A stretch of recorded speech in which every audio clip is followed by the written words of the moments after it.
نبی صلی اللہ علیہ وسلم نے فرمایا کہ لیلۃ القدر میں یہ دعا زیادہ پڑھا کرو، اللہم انک عفو تحب العفو فاعف عنا۔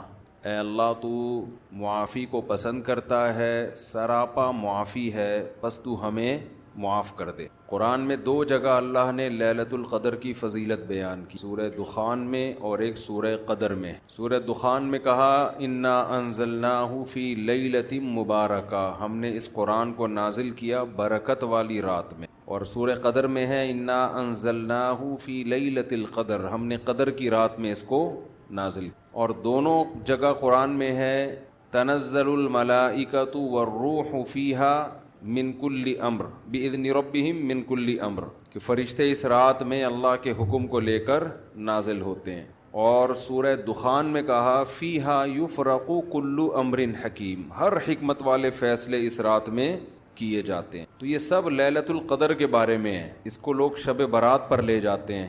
اور قرآن میں ہے خیر من الف شہر، 1000 مہینے سے بہتر ہے۔ تو اس لیے لیلۃ القدر کو تلاش کرنا چاہیے، ہمیں متعین طور پر وہ بتائی نہیں گئی ہے، بتایا گیا تھا نبی صلی اللہ علیہ وسلم کو، لیکن آپ کو بھلا دیا گیا۔ اس میں حکمتیں ہیں، مصلحتیں ہیں۔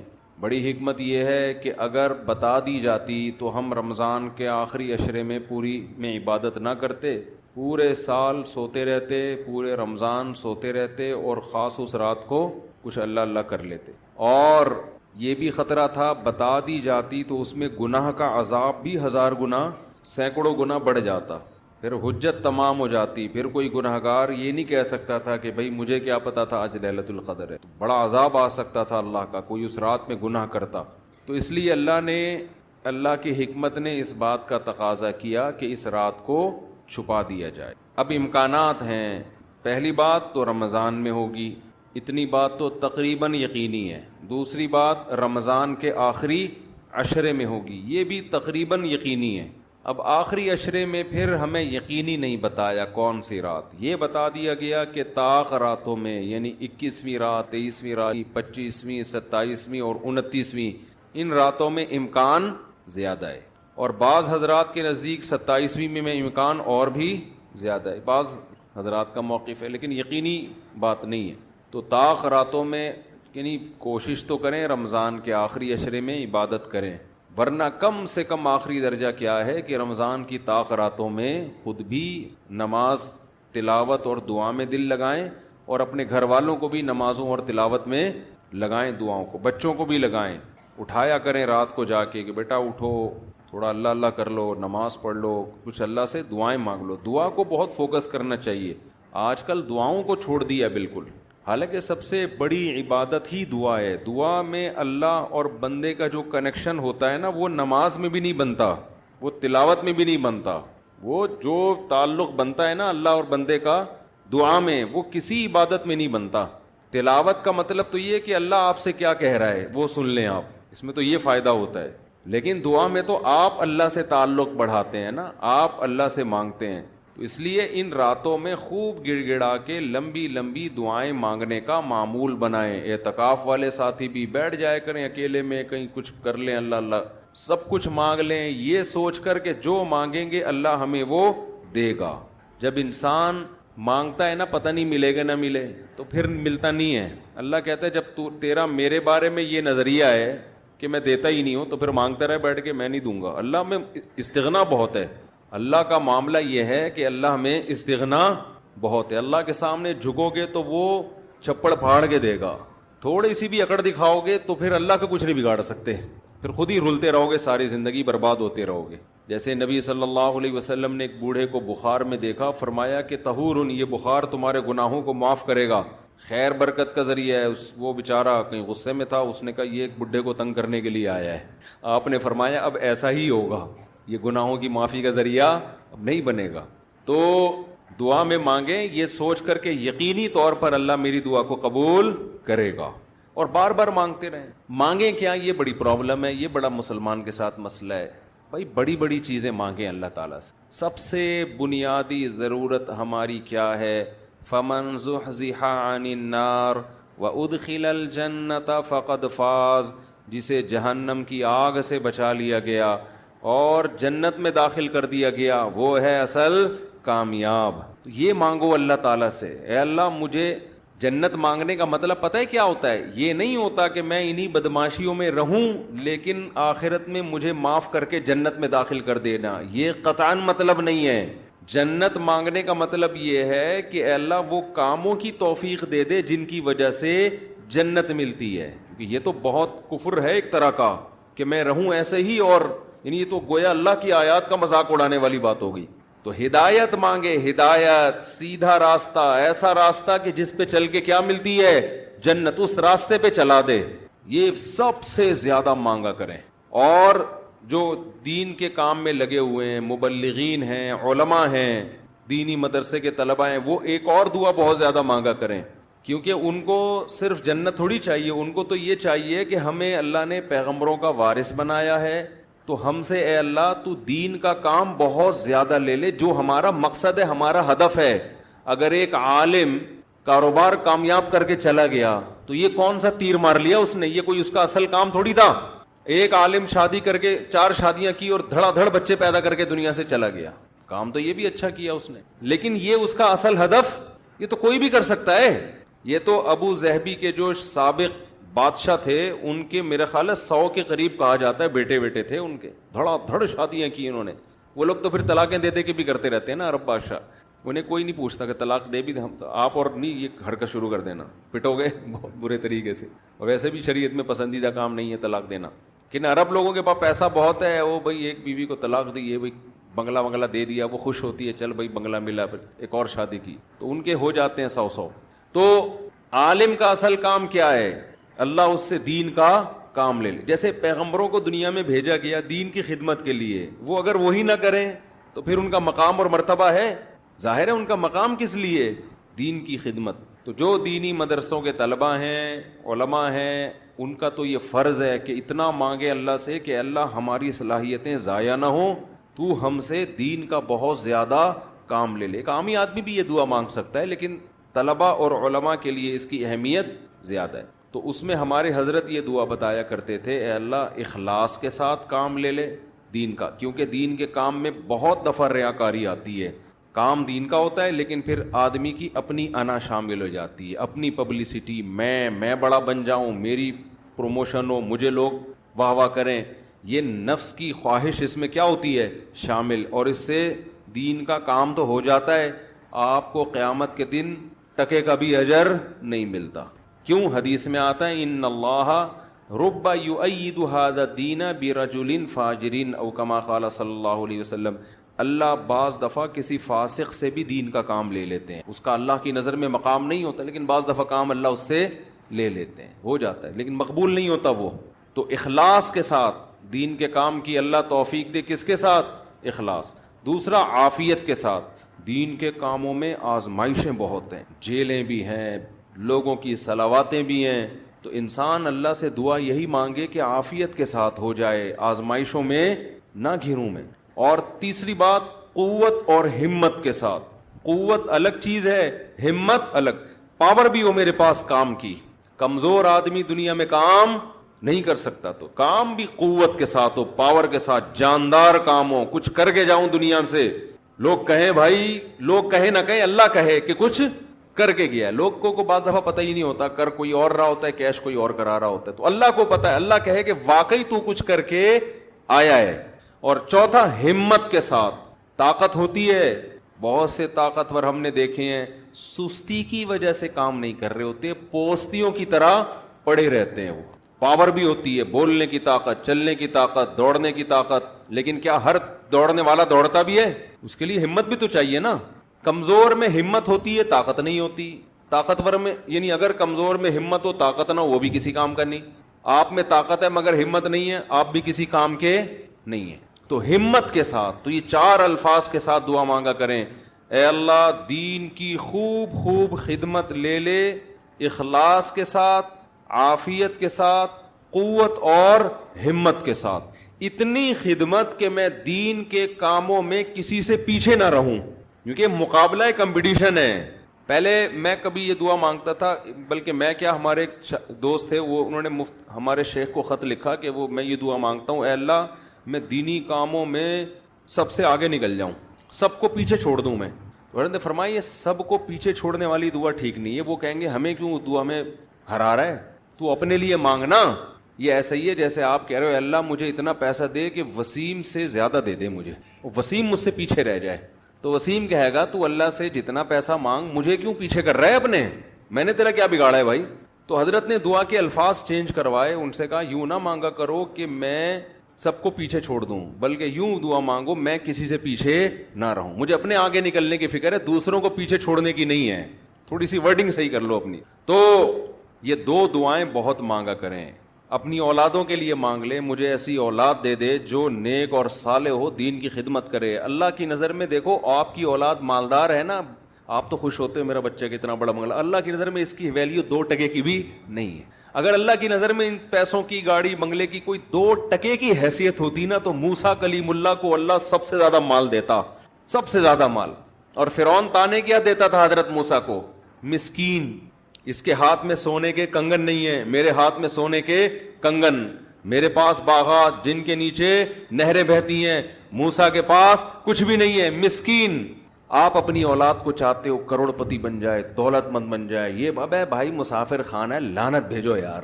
بن جائے تو ٹھیک ہے، میں نہیں کہہ رہا ان کو غریب لاوارث چھوڑ کے جاؤ، فوکس کس کو کرو بھائی، نیک بن جائے، دیندار بن جائے، پرہیزگار بن جائے. اگر پرہیزگار بن گئی نا، اللہ پہ اعتماد اور تعلق ہو گیا، سوکھے ٹکڑوں میں بھی آپ کی اولاد خوش رہے گی. اور اگر پرہیزگار نہیں بنی تو میں نے کروڑ پتی باپ کو دیکھا ہے جس نے کروڑوں روپے کی جائیدادیں بچوں کے لیے تیار کی، اور وہی بچے باپ کو صبح شام ٹینشن بھی دے رہے ہیں اور خود بھی ڈپریشن کی گولیاں کھا رہے ہیں وہ دین نہ ہونے کی وجہ سے. تو لیلۃ القدر میں کیا دعائیں مانگنی ہیں؟ 2 دعاؤں کو فوکس زیادہ کرنا ہے. ایک ہدایت اپنے لیے بھی، اپنے ماں باپ کے لیے، بیوی اور بچوں کے لیے، اپنے بہن بھائیوں کے لیے، اور ان کی ازواج اور ان کی اولاد. یہ آپ کا فیملی کیا ہو گئی؟ کمپلیٹ. یوں دعا مانگے، اے اللہ عافیت والی زندگی دے، سیدھے راستے پہ چلا دے مجھے، میرے والدین کو، والدین میں باپ دادا سب آ گئے، نانا نانی سب آ گئے، میرے والدین کو، میرے بیوی بچوں کو، میرے بہن بھائیوں، ان کی ازواج اور ان کی اولاد کو. ازواج میں شوہر اور بیوی دونوں آ گئے ہیں، تو یہ آپ کی فیملی کیا ہو گئی؟ کمپلیٹ. تو یہ سب کے لیے دعا کر دی. تو چند دعائیں، اب موضوع چل پڑا ہے تو میں بتا دیتا ہوں جو مانگنی چاہیے، کیونکہ ہمارے یہاں دعا ہی نہیں، عجیب سی طریقے سے دعائیں مانگی جا رہی ہوتی ہیں. چند دعائیں بہت ضروری ہیں جو ان لیلۃ القدر میں آپ نے کثرت سے مانگنی ہے. ایک دعا سب سے پہلے میں نے بتایا کیا مانگنی ہے؟ ہدایت. بلکہ اس سے بھی پہلے اپنے گناہوں کی مغفرت، کیونکہ گناہ دعا کی قبولیت میں آڑ بنتے ہیں. اللہ کہتے ہیں تو میری تو کچھ بھی نہیں مانتا اور اپنی مجھ سے منوا رہا ہے، میں جب تجھے آزمائش میں ڈالتا ہوں تو کچھ بھی نہیں کرتا. تو پہلے اللہ سے معذرت کریں، معافی مانگے، جو میرے گناہ ہو چکے معافی چاہتا ہوں، میں اقرار کرتا ہوں میں غلط ہوں، تو میرے گناہوں کو کیا کر دے؟ معاف. یہ بار بار مانگے اللہ سے. یہی ہے انک عفو تحب العفو فاعف عنا. اور دل میں نیت کریں اللہ میں تجھ سے وعدہ کرتا ہوں آئندہ میں گناہ نہیں کروں گا.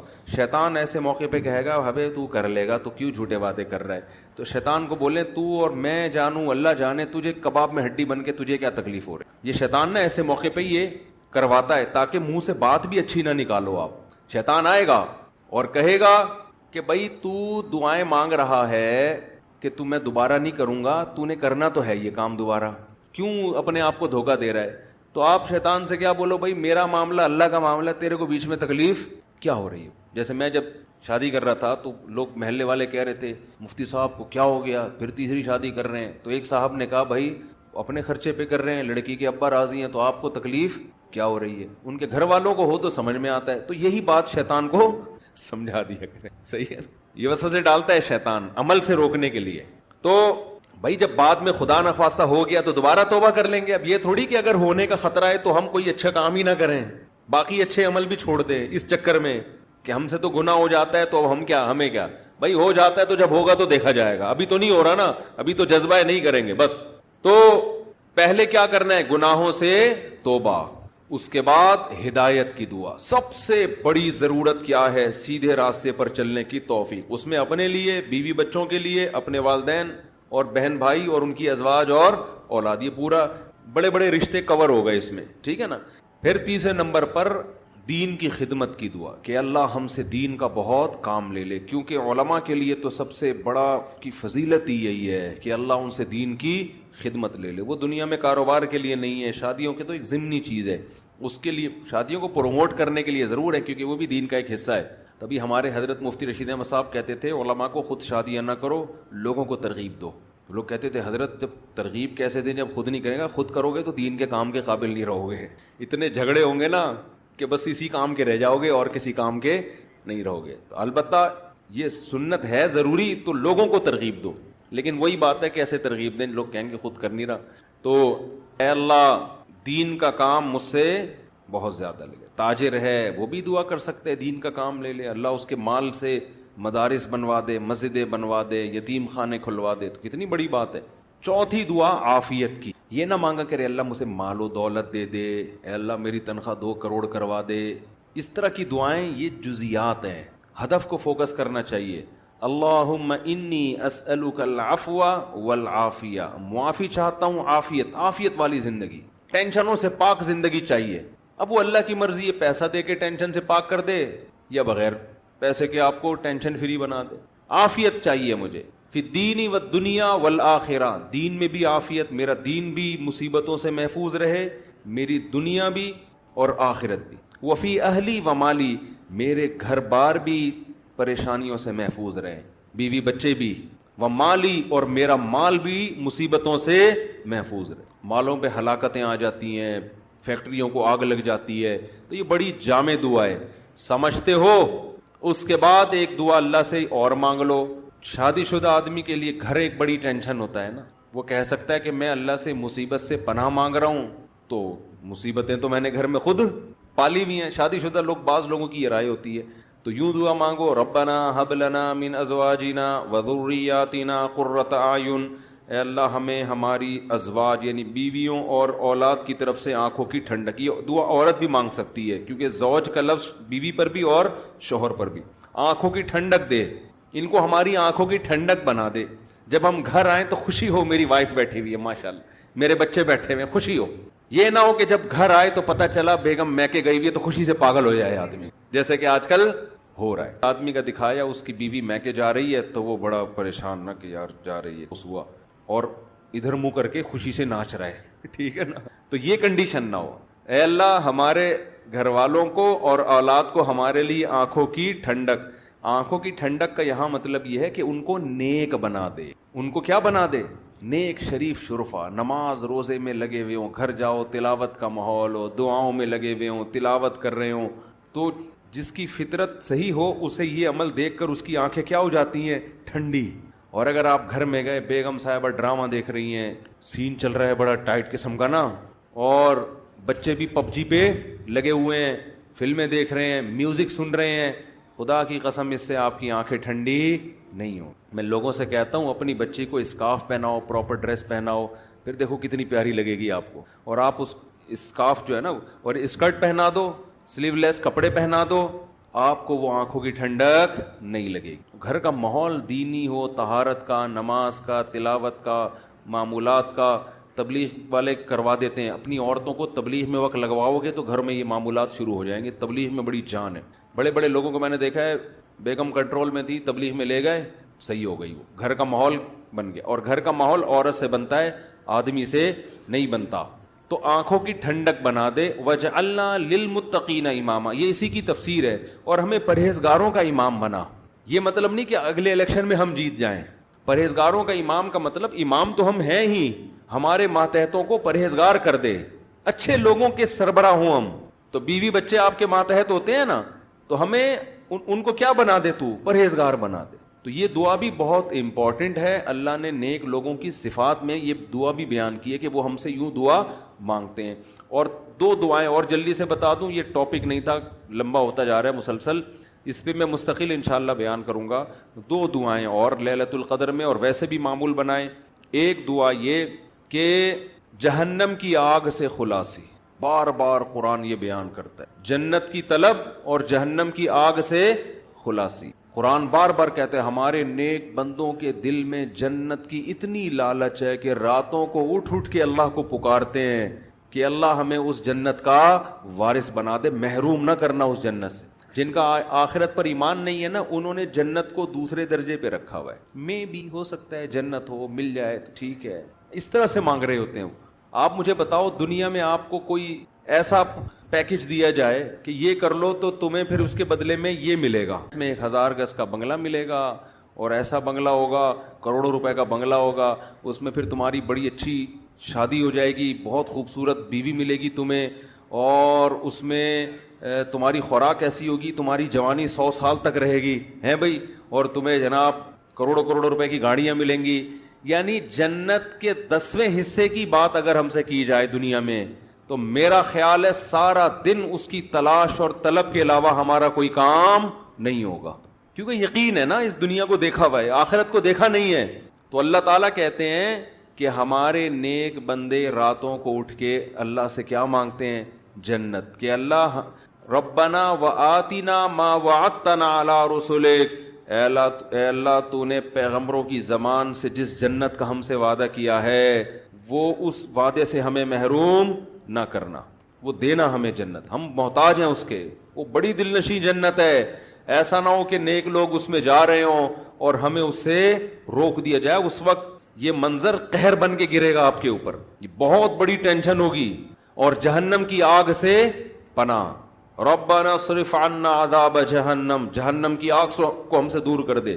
تو یہ چند دعائیں ہیں جو مانگا کریں پابندی کے ساتھ، سمجھتے ہو کہ نہیں سمجھتے؟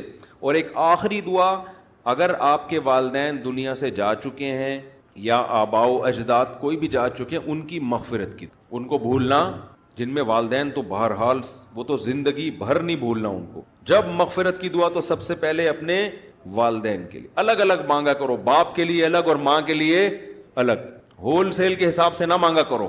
بعض لوگ ہول سے، یا اللہ جتنے بھی مرحومین دنیا سے جا چکے ہیں سب کی مغفرت فرما دے، تو مرحومین میں ابا بھی آ گئے، اماں بھی آ گئے، نانی بھی آ گئی، دادی بھی، سب ہول سے، دعاؤں میں ہول سیل نہیں چلتا، نام لے لے کے اس میں زیادہ خشوع و خضوع پیدا ہوتا ہے، سمجھتے ہو؟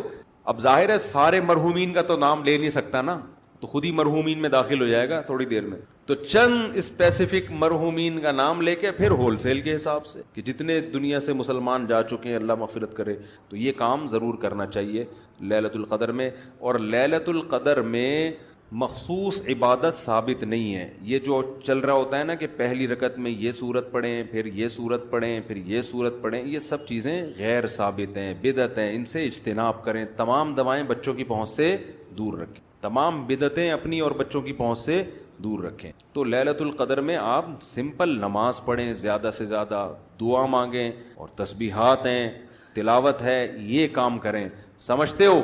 دوسرا، جتھے نہ لگائیں لیلۃ القدر میں، اس کو بھی لوگوں نے ایک شو بنا لیا ہے، جتھے دوست احباب مسجدوں میں ٹوپیاں پہن کے جا رہے ہیں اور پھر بیٹھے ہوئے ہیں، گپے لگ رہی ہیں، ہاں ہلا گلا چل رہا ہے، پھر چلو جی جماعت سے نماز ہو رہی ہے، ٹھیک ہے جماعت سے نماز بھی پڑھ سکتے ہیں، لیکن تراویح میں تو بڑی جماعتیں جائز ہیں، تو ثابت ہے خلفائے راشدین سے، تہجد میں بڑی جماعت ثابت نہیں ہے، لہذا یہ بھی بدعت ہے۔ تراویح تو ثابت ہے نا، اس میں تو جتنے پوری مسجد بھر جائے، لیکن تہجد میں اس طرح تداعی کہ اتنے لوگوں کو اکٹھا کرنا کہ قاری صاحب تہجد پڑھا رہے ہیں سب لوگ آ جاؤ، یہ نبی سے ثابت نہیں ہے، جب ثابت نہیں ہے تو جائز بھی نہیں ہے۔ تو اس لیے تہجد میں اگر کسی نے جماعت پڑھنی ہے، 2-3 سے زیادہ افراد کو اکٹھا بولو نہ کرے، تاکہ زیادہ تعداد نہ ہو جائے لوگوں کی، لیکن بہتر یہی ہے کہ اپنے طور پہ پڑھیں تہجد۔ تراویح ہو گئی جماعت کے ساتھ، باقی نوافل کیسے پڑھیں؟ انفرادی میں الگ اللہ سے تعلق بنتا ہے، جماعت میں الگ تعلق بنتا ہے، تو اس میں انفرادی کو فوکس کریں۔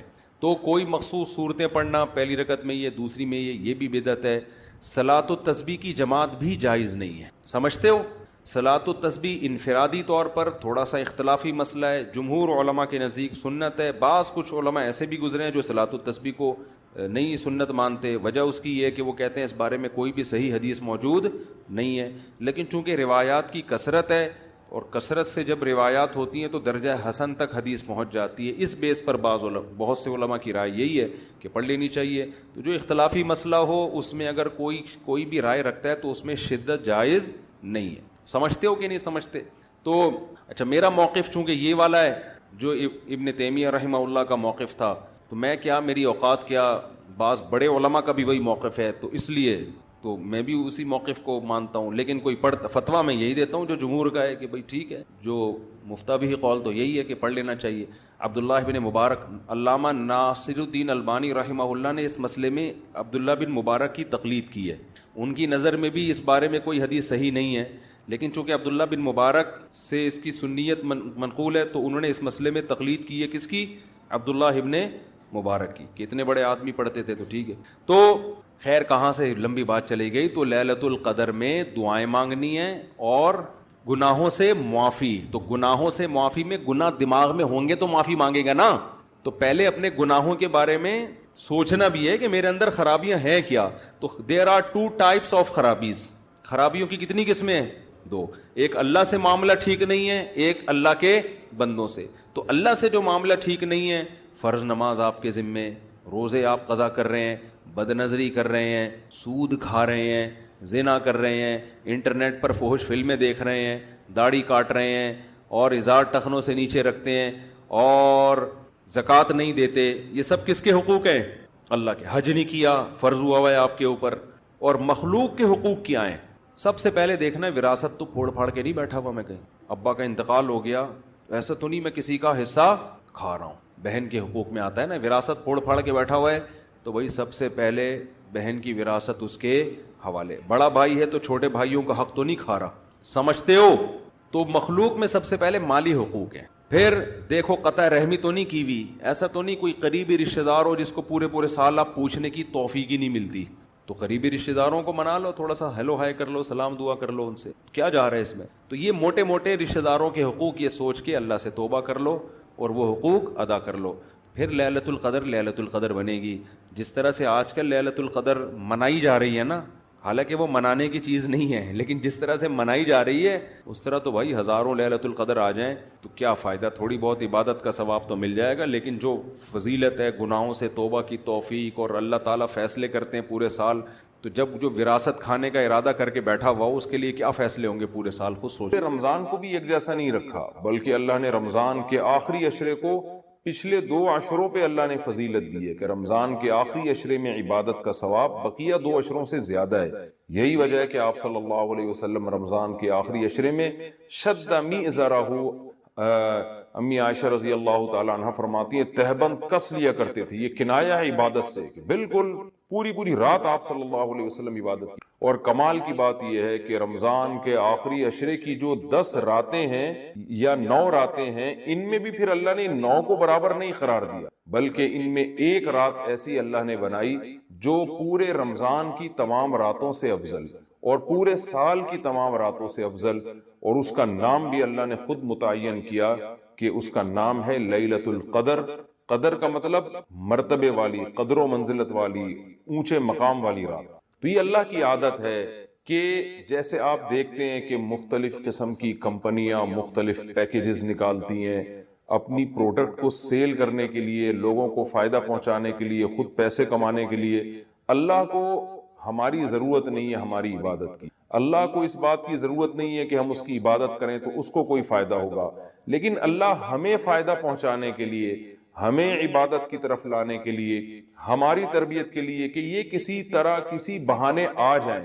جیسے دیکھیں مارکیٹوں میں سیل لگتی ہے نا، چیزیں سستی ہو جاتی ہیں، کمپنی کا تو اس میں اپنا مفاد ہوتا ہے، تو غریب سے غریب آدمی بھی اس سیل کی وجہ سے سستے میں وہ چیزیں خریدنا شروع کر دیتے ہیں۔ تو اللہ تعالیٰ کا تو کوئی مفاد نہیں ہے ہم سے، لیکن اللہ ہمیں فائدہ پہنچانے کے لیے مختلف قسم کے پیکیج دیتے ہیں کہ آؤ رمضان کا ایک پیکیج ہے جس میں گناہ گاروں کو توبہ کی توفیق ملتی ہے، پورے سال کچھ نہیں کیا تو کچھ رمضان میں کر لو، پورے سال مسجد میں عبادت کی توفیق نہیں ملی تو چلو عمرہ کی آج تمہیں توفیق ملی، مسجد حرام میں عبادت کر لو، یہاں تو میں 1 پر 1 لاکھ تمہیں دوں گا۔ یہ جو اللہ کی طرف سے پیکیج ہمیں ملتے ہیں یہ اللہ کے فائدے کے لیے نہیں، ہمارے فائدے کے لیے، کہ ہم جیسے نالائق شاید ثواب کا سن کے کہ بھئی ایک نیکی کا ثواب بہت زیادہ بڑھا چڑھا کر دیا جا رہا ہے، تو جیسے مارکیٹوں میں غریب آدمی بھی وہ اس جو ہے پیکیج کی وجہ سے خریداری کے لیے پہنچ جاتا ہے، تو اسی طرح جو بھی آخرت کی لالچ رکھنے والے لوگ ہیں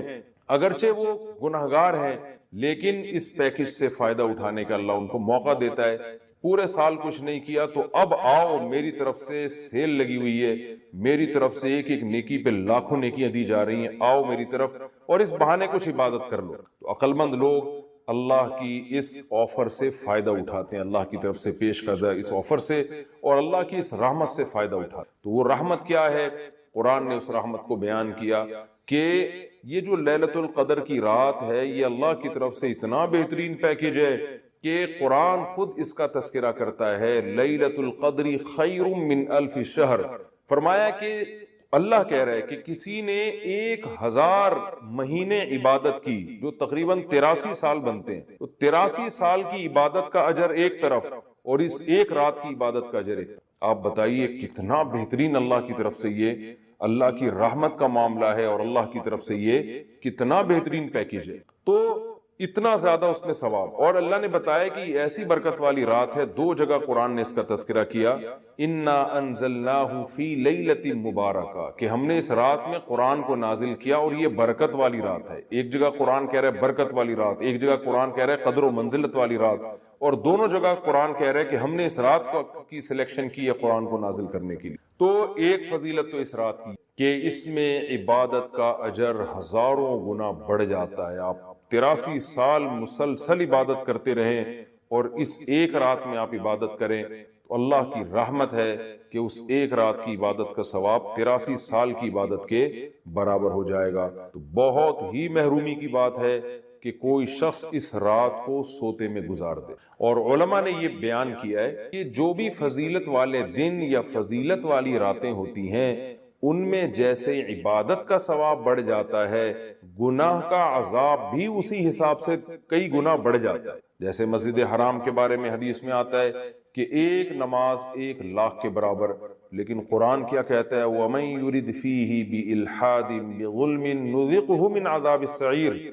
مسجد حرام میں ظلم اور گناہ کا کوئی بھی معصیت جو ہے گناہ ہے اس کا عذاب بھی کئی گنا بڑھ جاتا ہے. اس لیے علماء کہتے ہیں کہ مسجد حرام میں ایک جرم وہ 1,00,000 جرموں کے برابر ہے. مسجد حرام میں ایک چوری 1,00,000 چوریوں کے برابر ہے. مسجد حرام میں ایک جھوٹ 1,00,000 دفعہ جھوٹ بولنے کے برابر ہے. تو صرف نیکی کا ثواب نہیں بڑھتا، گناہ کا عذاب بھی بڑھ جاتا ہے. اسی طرح علماء کہتے ہیں کہ رمضان میں جیسے نیکی کا ثواب کئی گنا بڑھتا ہے، گناہ کا عذاب بھی کئی گنا بڑھتا ہے. جیسے مسجد میں نیکی کا ثواب بڑھ گیا، مسجد میں اگر آپ جرم کرتے ہیں گناہ کرتے ہیں تو عذاب بھی بڑھے گا کہ اللہ کے گھر میں تم غلط کیسے کر رہے ہو. تو اسی طرح یاد رکھیے کہ لیلۃ القدر میں 3 قسم کے لوگ ہیں. ایک تو وہ لوگ جو عبادت کر کے اس رات کو قیمتی بناتے ہیں اور 83 سال کی عبادت اپنے کھاتے میں اپنے اعمال نامے میں ڈال لیتے ہیں. ایک وہ لوگ ہیں جو محروم ہوتے ہیں، پوری رات سوتے رہتے ہیں، لیکن وہ بھی خوش قسمت ہیں کہ چلو عشاء کی نماز جماعت سے پڑھی، فجر کی جماعت سے پڑھی، کسی درجے میں ان کو بھی ثواب مل گیا، تراویح کی کچھ رکعتیں پڑھ لی جتنی اللہ نے توفیق دی. یہ وہ لوگ ہیں جنہوں نے اس رات کو بہت حد تک ضائع کر دیا، لیکن خسارے والا کام انہوں نے نہیں کیا. خسارے والے وہ لوگ ہیں جو اس رات میں بھی گناہ نہیں چھوڑتے، ڈرامے دیکھ رہے ہیں، فلمیں دیکھ رہے ہیں، غیبتیں کر رہے ہیں اور عشاء کی نماز جماعت سے نہیں پڑھ رہے، گناہ کر رہے ہیں، فجر کی نماز جماعت سے نہیں پڑھ رہے. تو یہ بدبخت لوگ ہیں. تو خوب یاد رکھیے کہ لیلۃ القدر میں جیسے عبادت کا ثواب بڑھتا ہے ایسے ہی گناہ کا عذاب بھی کئی گنا زیادہ بڑھ جاتا ہے. اور یہی حکمت ہے، علماء بیان کرتے ہیں کہ رسول اللہ صلی اللہ علیہ وسلم نے ہمیں یقینی طور پر لیلۃ القدر کی رات متعین کر کے نہیں بتائی. آپ نے یہ فرمایا کہ طاق راتوں میں تلاش کرو، آخری عشرے میں تلاش کرو. وہ رات اسپیسیفک متعین نہیں کی. اس میں یہی حکمت علماء بیان کرتے ہیں کہ اگر وہ رات متعین کر دی جاتی اور پھر اس رات میں کوئی پوری رات سو کے ضائع کرتا تو اللہ کی اس پر حجت تام ہو جاتی. اللہ کہتے تجھے تو پتا تھا کہ آج لیلۃ القدر کی رات ہے، تو نے آج گناہ کیسے کیا، تو نے اس رات کو ضائع کیسے کیا. تو اور زیادہ عذاب آ سکتا تھا. ایسا نہ ہوتا کہ دنیا میں عذاب آ جاتا. تو اس لیے اللہ نے اس کو مخفی کر دیا کہ تھوڑا سا کنفیوژن میں ڈال دیا کہ تاکہ اس میں اگر کوئی اس رات کو ضائع کرتا ہے تو اس کو یقینی طور پر افسوس نہ ہو کہ ہو سکتا ہے وہ یہ سوچے شاید آج کی رات نہ ہو بلکہ ہو سکتا ہے کل یا پرسوں کی رات لیلۃ القدر ہو جائے. ایک حکمت تو علماء یہ بیان کرتے ہیں. دوسری حکمت یہ بیان کرتے ہیں کہ اگر لیلۃ القدر کی رات متعین کر دی جاتی اور اس رات اتفاق سے کوئی سوتا رہ جاتا، بیماری کی وجہ سے عبادت نہ کر پاتا، تو پھر وہ بقیہ راتوں میں بالکل بھی عبادت نہ کرے. وہ کہتا ہے لیلۃ القدر تو گزر گئی، اب میں رات جاگ کے کیا کروں گا، اصل جو اللہ کی طرف سے رحمت والا معاملہ تھا وہ تو میں نے ضائع کر دیا. تو اللہ نے اس امت پر احسان کیا کہ بتا دیا بھائی آخری عشرہ ہے اور طاق راتوں میں امکان زیادہ ہے، تاکہ کوئی 21ویں رات کو عبادت نہ کر سکے تو اس کو یہ خیال نہ ہو کہ بھائی اب لیلۃ القدر کا چانس ہی ختم ہو گیا، بھائی ہو سکتا ہے 22ویں ہو سکتا ہے 23ویں ہو. تو اس لالچ میں، اس امید میں وہ 10 کی 10 راتیں عبادت کرے گا. اور تیسری حکمت علماء نے یہ بیان کی ہے کہ لیلۃ القدر کی رات کو 100% متعین کر کے نہیں بتایا گیا تاکہ لوگ اس بہانے زیادہ عبادت کریں اور جو طلبگار ہیں انہی کو ملے. اب جو آخری 10 عشرے میں یقینی طور پر پوری عبادت کرے گا اس کے لیے تو لیلۃ القدر یقینی ہے. جو آخری عشرے میں کچھ راتیں جاگے گا کچھ راتیں نہیں جاگے گا تو اس کے بارے میں امکان ہے کہ شاید لیلۃ القدر اس سے فوت ہو گئی ہو. ہاں طاق راتوں میں جو عبادت کرے گا، تمام طاق راتوں میں 21ویں میں 23 میں 25 میں 26 میں 27ویں رات 29ویں رات، تو اس کے بارے میں بھی امکان ہے کہ وہ لیلۃ القدر کو پالے گا. تو اللہ تعالیٰ یہ چاہتے ہیں کہ جو پورے آخری عشرے میں تمام طاق راتوں میں خاص طور پر عبادت کریں ان کو لیلۃ القدر ملے. تو اگر اللہ رات متعین کر دیتے تو پھر تو ہر آدمی اس لیلۃ القدر میں جاگ لیتا، لیکن اللہ نے نظام ایسا بنایا کہ بھئی جو طلب کرے گا اور تمام راتیں جاگے گا اس کو تو یقینی طور پر لیلۃ القدر ملے گی، اور جو تمام راتوں میں عبادت کا اہتمام نہیں کرے گا تو اس کے لیے معاملہ مشکوک ہے، امکان ہے کہ مل جائے، امکان یہ بھی ہے کہ نہ ملے. تو اس لیے بھی علماء کہتے ہیں کہ لیلۃ القدر کی یقینی طور پر تعیین نہیں کی گئی.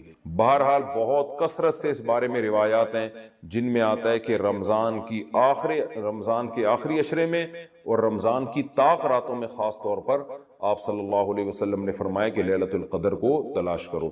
تو ہمیں لیلۃ القدر میں کرنا کیا ہے؟ اس میں کچھ بدعتیں بھی پھیلی ہوئی ہیں، جتھے بنا کے مسجدوں میں جانا اور اجتماعی عبادتیں کرنا، یہ تمام چیزیں اسلاف سے ثابت نہیں ہیں اور ان کو دین سمجھ کے کریں گے یہ بدعت ہو جائیں گی. سنت سے دور ہیں یہ سب چیزیں. انفرادی عبادت ہونی چاہیے. نماز کا کوئی الگ سے مخصوص طریقہ ثابت نہیں ہے لیلۃ القدر کی رات میں. جو طریقے سے عام آپ نمازیں پڑھ رہے ہیں وہی اسی طریقے سے، یہ نہیں کہ پہلی رکعت میں یہ صورت دوسری میں یہ صورت. یہ تمام چیزیں لوگوں میں پھیلی ہوئی ہیں، یہ بدعت ہے، ان کا حقیقت سے سنت سے کوئی تعلق نہیں ہے. تلاوت کریں، دعائیں مانگیں اور تہجد کی نماز پڑھیں. جتنے نوافل اللہ آپ کو توفیق دیتا ہے، آپ جیسے عام معمول ہے نوافل پڑھنے کا اسی طرح پڑھیں. اور بہتر ہے گھر میں عبادت کریں. گھر میں اگر مشکل ہو رہی ہے تو مسجد میں بھی جا سکتے ہیں، لیکن نوافل گھر میں پڑھنا یہ مسجد میں پڑھنے سے زیادہ افضل ہے. مسجد میں شور شرابہ کرنا، لیلۃ القدر کے نام پہ جتھے بنا کے بیٹھنا، پھر لیلۃ القدر کی رات پہ پوری رات پروگرام چلنا مسجدوں میں، یہ سب چیزیں لوگوں کو عبادت سے غافل کرنے والی ہیں. بیان بھی ہونے چاہیے مختصر، آدھا گھنٹہ ہو گیا 1 گھنٹہ ہو گیا، باقی وقت عبادت میں لگانا چاہیے. دوسری بات یہ کہ اتنی کثرت سے عبادت کرنا کہ آپ کا دماغ ہی خراب ہونا شروع ہو جائے، نیند سے حالت خراب ہو جائے، تو یہ بھی ٹھیک نہیں ہے. کچھ دیر آرام بھی کرنا چاہیے تاکہ جتنی عبادت ہو وہ طبیعت میں نشاط کے ساتھ اور فریشنس کے ساتھ ہو، آپ اس میں ٹینشن میں نہ آ رہے ہوں. اور ایک اہم بات یہ بھی ہے کہ اصل